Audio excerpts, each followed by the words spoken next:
mag-vlog naman tayo mabiyahe ni Welski. And for today's vlog guys ay nandito tayo sa Davao City at I'm going to celebrate my birthday. So 25 of August. So sa vlog natin ito ay nag-explore kasi ako dun sa Agoda guys ng hotel accommodation sa Agoda. Then finally may kaibigan ko nagturo sa akin paano mag-book at sabi na sa akin maganda sa Avida. So andito tayo sa Avida guys. Pasukin na natin ang room na narentahan natin sa tower na to. Nasa 16th floor pala tayo guys. At ang 604 tayo dito sa padlock niya. Dito ko naman yung susi. So ito na guys. Taran! No smoking policy. See? Good for one person. Gawa ko tong room na to. Yung condo na to. So dito guys, may mga lagay rin sapatos. Okay. Tapos kompleto sekado sa sila. May CR, may shower, hot and cold. Yan, hot and cold. Yan. So, nice guy guys. Tapos CR din, salamin.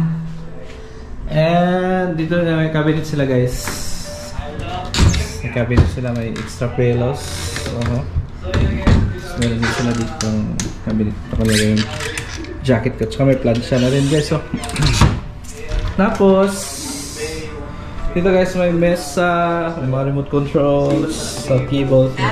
Yan, so dito na may remote sa TV, sa aircon, yung kama, dalawang bed, tapos may dalawang tuwalya free.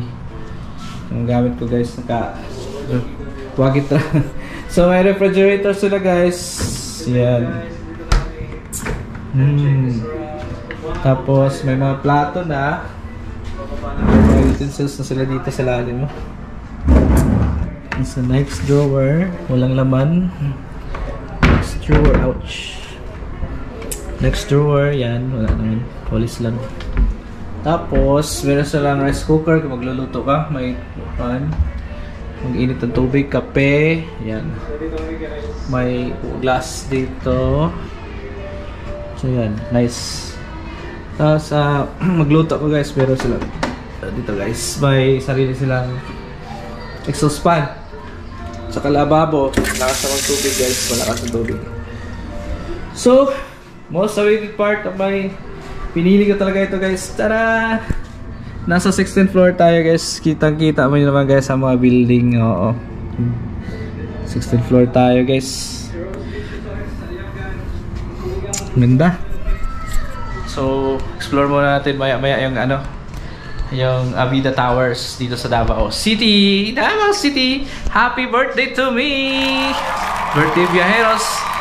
Okay, let's go! Okay guys, so mababa tayo guys, condo unit. Kasi kakain tayo ng dinner. So, dito tayo sa elevator. So, waiting tayo na may bababa sa ground floor.